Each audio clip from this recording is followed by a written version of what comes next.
Trump and 74, 75.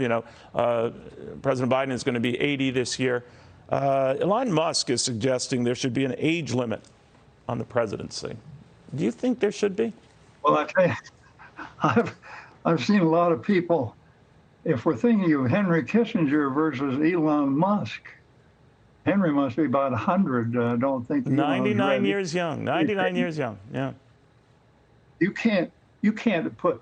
I know 80-year-old people that are smarter than 30-year-old people who are boneheaded. So you shouldn't make age. In other words, you don't think you should make age an issue?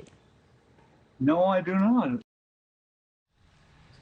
All right, that is coming from the 90-year-old former Senator Alan Simpson, who was awarded with America's highest honor for citizens this past week, the Medal of Freedom by President Biden. But Elon Musk still insists on it, that sometimes you get to an age where you shouldn't, you shouldn't be president of the United States. Lee Carter with us right now, pollster extraordinaire. There is this focus on age again, Lee. Will it become an issue?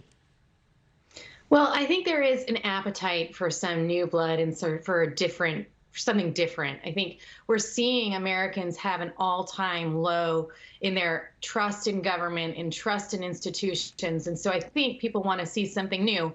But 58% of Americans do think there should be age limits on elected office. In Canada, to be senator, you have to be there's an age limit of 75. So it's not totally unreasonable.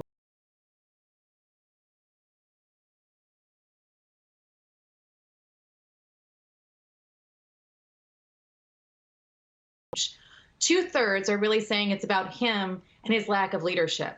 So this is a complicated issue. It's not so much about age, I think it's the individual that you're looking at, but age is playing into it. I think people are not just worried about his mental acuity as much as they're worried about somebody who's going to bring fresh ideas and a new kind of government, new kinds of solutions, because government has let people down for a long time now. You think about it, too. Go back in history and the transition from Dwight Eisenhower, to JFK, who was young enough to be Eisenhower's son.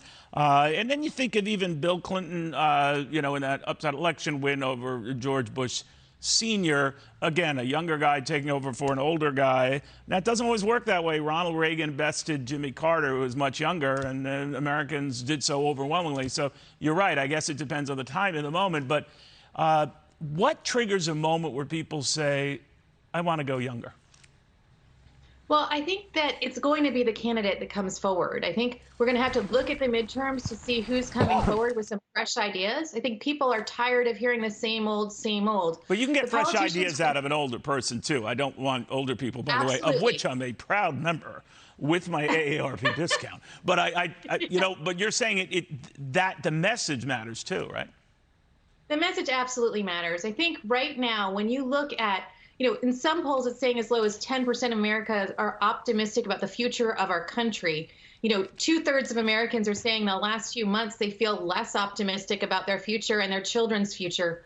What people are looking for right now is someone who's going to come and give them hope that there's a different way of governing this country, that we can go back to being proud of our country, that we can go back to hope, that we can go back to optimism, that there's a way that we can come together. Everybody's exhausted by what we've been through, by the division, by all of the things that we've been through. We've been through COVID. We're going into a recession.